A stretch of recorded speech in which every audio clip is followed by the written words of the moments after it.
Hello all, James here. Now, I was genuinely getting disappointed for a while here because I actually thought that I might have played a part, even if it was a small part, in cancelling The Undertaker's podcasting career, because the last pile of drivel that Michelle McCool and her husband Mark had released on the WWE YouTube channel on podcast networks was just so terrible that I made two separate videos on it. And those two videos achieved combined over 400,000 views, which is amazing, especially because this is a relatively small YouTube channel going against WWE, not going against, but you know what I mean, compared to 110 million subscribers on WWE's thing. And I was harsh in my criticism, and I stand by everything I said in that. But it really was, to recap briefly, Michelle McCool, aka the Interrupting Sheep, if you remember that not joke. Just the happy hour of Michelle McCool's show, and Undertaker just also happened to be there. But it was also my comments on, Michelle's bizarre canonization into WWE lore as an all-time greatest women's wrestler ever that only just happened, that we realised this past year, it turns out. All the things I'd said in those videos had not gone unnoticed by a lot of other people.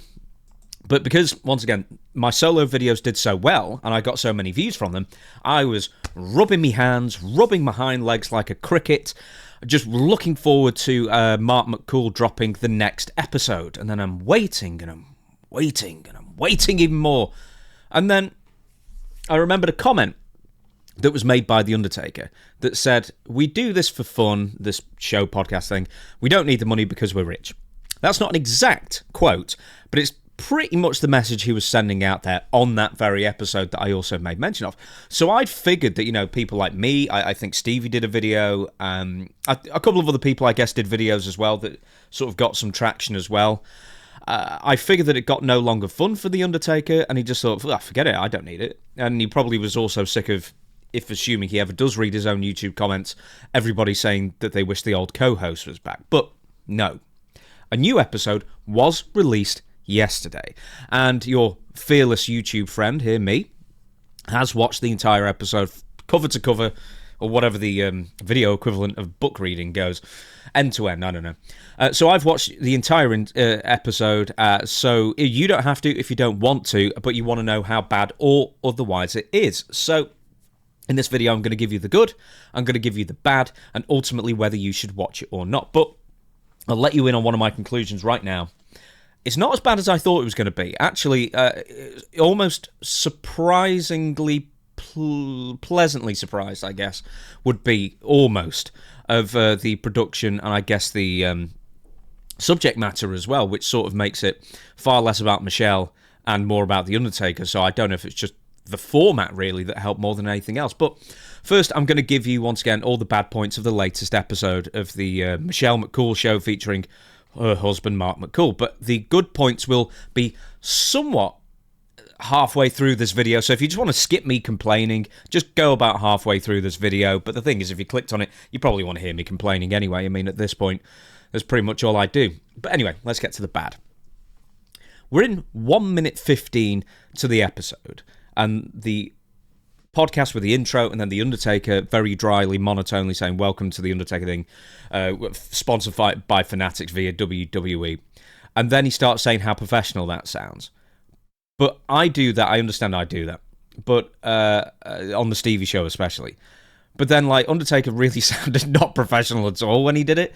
And then it's just so monotone and dry, and it's not like... I'm not expecting him to be all singing or dancing or whatever, but it must be said that The Undertaker has never been a very good podcast host. He is very dry. He's very weirdly bereft of charisma in these things, which is such a shame because he has so many stories and so much knowledge. But I'm also going to get to stories, one particular one, he completely avoided talking about, and I don't know why, which is the weirdest thing. But once again, he's not the most engaging talker. Michelle talks incessantly throughout this as well. More in the first third, actually. She gets a little less intolerable as the time goes on. Maybe you just get selective deafness after a while. I don't know. But I'll give you an example straight away. Michelle, Undertaker starts talking about a bar story with The Godfather.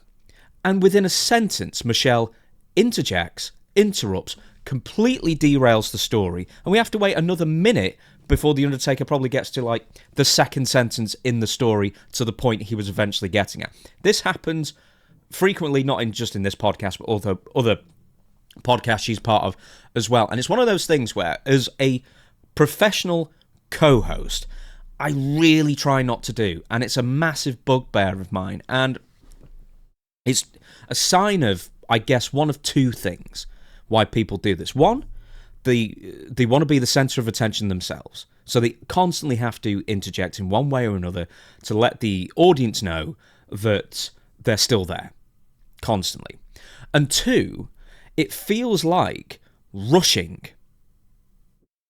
And there's other things, actually, that really gets to me as well. I mean, there's also the talking over each other, which, once again, I do on occasion. It's difficult not to do when you've got that delay on Zoom. You know, you've got like half a second, sometimes a second, depends on the internet connection as well. But that's something that I really try to avoid, because, once again, it's a giant pet peeve of mine. And occasionally when I listen back to myself, I annoy myself as well. So I'm just as harsh a critic on myself than I am anyone else with this. But anyway, it's already a giant wind-up with Michelle, you know, derailing stories or asking inane questions or just trying to just interject. But here's the thing that really gets me. It's every 4 seconds when The Undertaker is talking. And the camera's on him and everything. And you get, yep, and I hate that. That is absolutely unforgivable for anything, whether it is a podcast, whether it's an interview, whether it's a chat show style format as well. I hate that when anybody does it. Michelle is a terrible, terrible offender for that. And once again, I just think it's just like you want to be the centre of attention and you want to remind the audience that really you're the star and, you know, the guest is talking kind of thing. But that's just one thing I had to mention. The next thing is calling Yokozuna Yoke. You never met the guy, I'm sure. So, you know, you don't have to just call him Yoko or Yokozuna, for goodness sake. Michelle asks also a question, and this is actually about The Undertaker. And he's always been, for whatever reason, really coy with random stories that you wouldn't think would be like that offensive or would upset anybody or anything, but for some reason he just completely avoids the subject. I don't know why. So Michelle asks a question about Jim Cornette. They're watching at this point Survivor Series 94. Jim Cornette's at ringside managing Yokozuna along with Mr. Fuji, and the Undertaker is asked, "Oh, what do you think of Jim Cornette then?" He just goes, "No, I just don't want to talk about it." It's like, you're on a podcast. I mean, it's like, are you going to just say you hate the guy or something? I mean, maybe you do. I don't know. But there are more deft ways of getting out of it than saying, don't want to talk about it. Because now it just makes everything seem even worse. But I think it's one of those things that The Undertaker is still, after all these decades, even though he was doing all these, you know, 6-part documentaries and of the last few years, he's still really closed off for a podcast host. Now, I know there's certain things that Stevie won't want to talk about. There's certain things that, very few, but a couple of things that Dutch doesn't want to talk about, and I know what they are, so I never bring them up. But it's one of those things where I think, one, either a pre-production meeting could really go a long way here to say, avoid this, avoid that, avoid this. Or just kind of get over yourself, or just say, yeah, he was all right, or just lie, for God. No, you don't have to lie, but it's one of those things where I think it's bad podcast etiquette to completely avoid a subject that doesn't even seem that controversial to me, unless something absolutely terrible's happened that I'm unaware of. But anyway, he's, yeah, to add to that point, yeah, he's very closed off on too many subjects to make him too much of a compelling interview. And he's not charismatic in these things either. He's not that engaging with the way he talks, and I think he could be. Well, maybe he couldn't be, I don't know, but I mean, I'm not saying he needs to be Timmy Mallet waving his arms around and bonking each other on the head with, you know, with hammers or something. But Pinky Punky, that was the name. Anyway, there's a lot of ad reads in this YouTube show. Now, I do the occasional sponsorship, but this one was peppered with like one every 15 minutes, and once again, there was no effort in them at all. When we do sponsorships, I try and give it all the pep and everything I possibly can do to give people their money's worth, that kind of thing. This one was, at one point, literally a copy and paste from a previous show because they were wearing different clothes, and I think The Undertaker's wearing a different hat as well, and it's just like, you're getting paid, I'm sure, $1 billion an episode or whatever it might be. Hey, you're so rich, you don't need to do these shows at all. But that's one of those things where I just think is lazy. The voiceovers from both of them were really, really lazy. And I don't think they're giving the sponsors their best efforts. They're giving them like an F- effort for these kinds of things. Whereas, when I do it, we make an absolute point to do skits, film fresh stuff every single week, that kind of thing. Right. So, a few months ago, now YouTube. Oh, well, once again, I also have to say this, is that that's also not including, and once again, I'm watching this on YouTube, is how many adverts were actually in the video itself, the mid-roll adverts that are inserted by YouTube. Now, a lot of people I see asking this, not on my stuff, but just around, so I figured that I might as well tell you here what's going on. You probably noticed in the last maybe even few months that there are more adverts in the middle of YouTube videos than there used to be, and there's a very good reason for that. It's because back in the old days, YouTube would either let you, the user, the uploader of said video, the owner of the channel, select where the adverts would go in the mid-roll. There's pre-roll, post-roll, and mid-roll that actually goes in the body of the video. Now, mid-roll used to be, it could either be automatic, but half the time it wouldn't put anything in ever, so it was stupid. And then what we did was we generally just put adverts at a select amount of times. I can't remember what that increment of time was, but it was nowhere near as aggressive as the advert showings that there are now. And the reason is because YouTube, apparently, I don't know if this was the case beforehand, but it may well have been, is they are now penalising people for putting adverts where it deems there is not a natural break. Now, what is a natural break? Well, in my mind, it'd be the end of a sentence, or because we don't do fade to blacks or switching scenes or anything like that with my content anyway. So basically, if you picked a place where the advert should go, just let's say 5 minutes in, and it wasn't somewhere where the YouTube had deemed it to be a natural break, they wouldn't show the advert. And now what YouTube are doing instead are doing that, but now to the nth degree. So you try and insert adverts in, and unless it's like within like a picosecond or something like that, something really, really tiny, like a thousandth of a second in the right place, it won't show the advert. So YouTube then denies you and says, but hey, you can always do the automatic adverts. So you just click that, because that's how money's made on YouTube. And now YouTube just seems to be really aggressively putting adverts in videos as much as they can, way more aggressive than we used to do. But that's the reason why you see so many adverts in YouTube videos these days. But once again, you're basically beholden to what YouTube wants you to do at this point. Now, let's get back to the Undertaker podcast. So when watching the video, Michelle going, once again, it's the same thing as going, he's going, boom, take that, watch out, when they were watching video together. Once again, it's just inane and fake reaction as well. Still less annoying than those professional reactors, though, and let's use the WWE example, who sit there dribbling at the monitor that you can't see that's off screen, and then overreacting in the vain hope, and sometimes maybe not even vain hope, that WWE will use them in a compilation vignette later on down the line. But also, can I just say this as well? Apart from like the weird clothes that Michelle wears, because they're always like these weird toweled, like cut off at the belly hoodie things, or snoods or whatever. She seems to be wearing some weird combination of both. I also get the impression that Michelle's never said anything funny in her life. But we'll move on from that. I'll never buy. Now, this goes quite far into the show, and it's specifically something The Undertaker has said, probably time and again, and it's something that I just can't agree with. And let me know if you agree with it or not. The Undertaker's explanation of the Big Show needing years of training, right, when he got to the WWE, because when he was in WCW, he was picking up all these terrible habits, and he didn't know what he was doing, and he needed to learn the WWE way of doing things. Really annoys me, because I think people forget, maybe not in the last few months or whatever, but, he was unbelievably athletic, and maybe not the first year, but I loved the Giant in WCW way more than I loved the Giant or the Big Show in WWE, because he was doing, and it's not just the moveset, and he was doing whatever basically he wanted to do, but he was booked better, and WCW booked him terribly, and he was booked so much better than in WWE.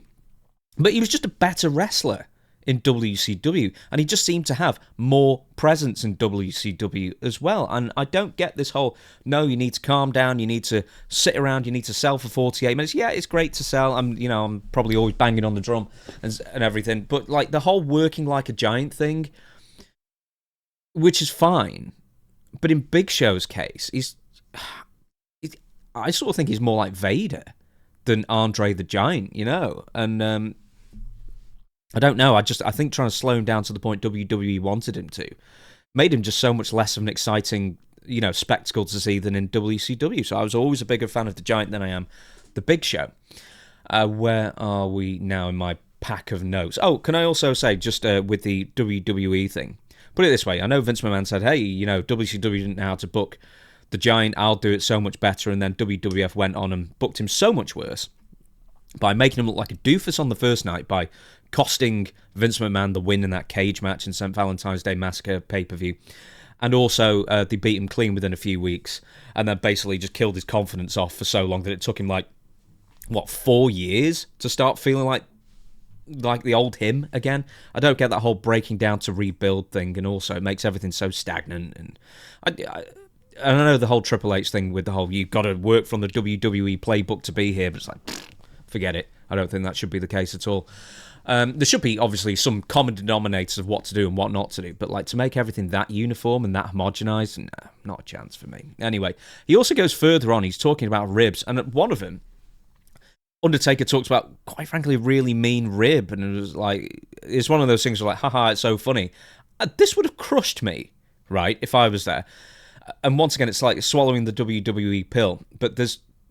I'm trying to find where the rib is. I did have it. Whatever it is. He basically told everybody in the locker room to not talk to Big Show. And then when he sat down at catering with somebody, everybody had to get up and leave. And I was like...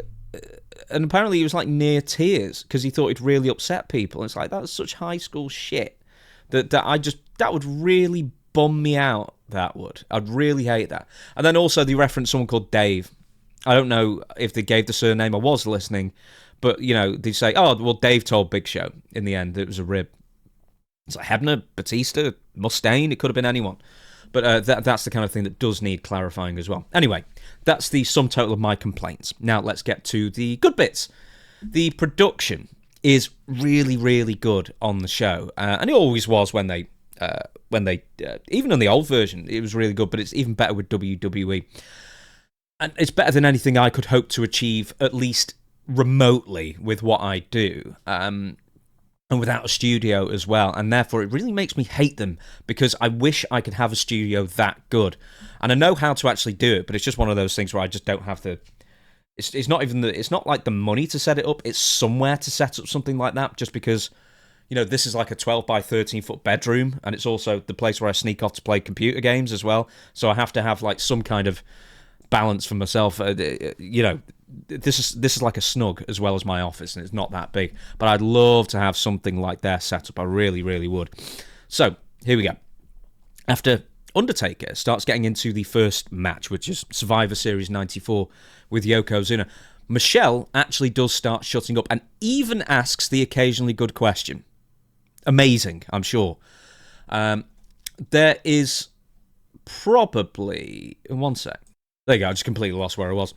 There was one bit that I liked. There's always these really good nuggets of info that you kind of have to slog through to get to them, but they are there. So therefore, these shows are worth listening to, because they're great for people like me who's especially building lists and that kind of thing and just love these little factoids.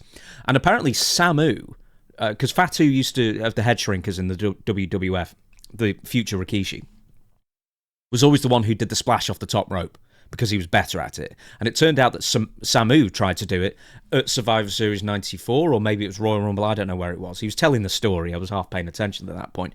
And he said Samu decided to do the splash, and then he realised why Rikishi does it, because Samu managed to land on his face and break his nose. How you do that with a splash, I don't know, but there you go.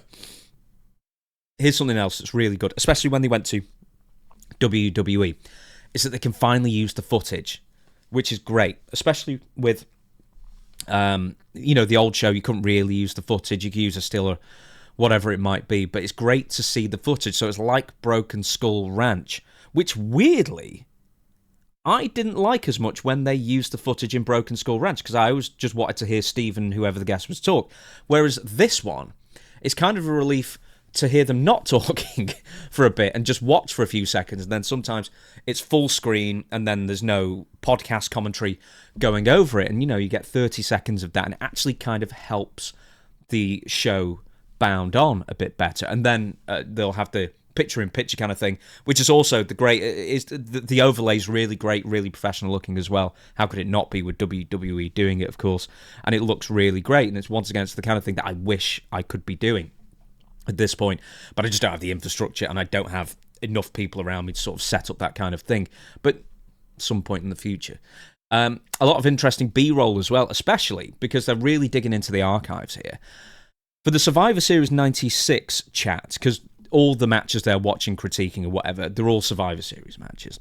Survivor Series 96 is when he's wrestling Mankind, and he drops from the sky, but he's wearing this like weird leather version of the outfit that he'd go on to wear in 97.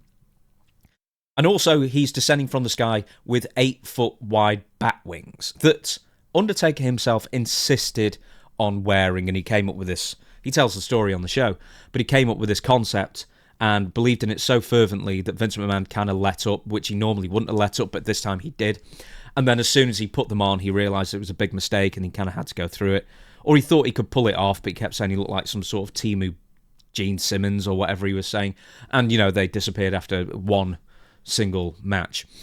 Now, The Undertaker actually gets to tell wrestling stories here. Now, I think this is because they've kind of got something to bounce off of that's video, rather than having a third guest where Michelle would just constantly interrupt and detract from the flow of the conversation, whereas they're at least both now talking about the same thing here. So they're both focusing, both talking about the match, trying to pick out little things. Like me and Stevie do it on Stevie Rich's Patreon as well. We do the same things.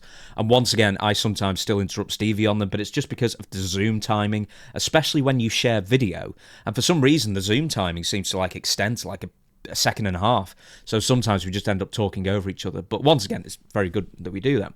Now, something else here, once again, apart from the B-roll and some little tidbits, is that there's some genuinely good info in this episode as well, especially him getting burned at Survivor Series 2005, because it somehow doesn't show up on camera, or it doesn't become obvious, and Undertaker didn't sell it, but that's the kind of thing you would never ever know unless he told you.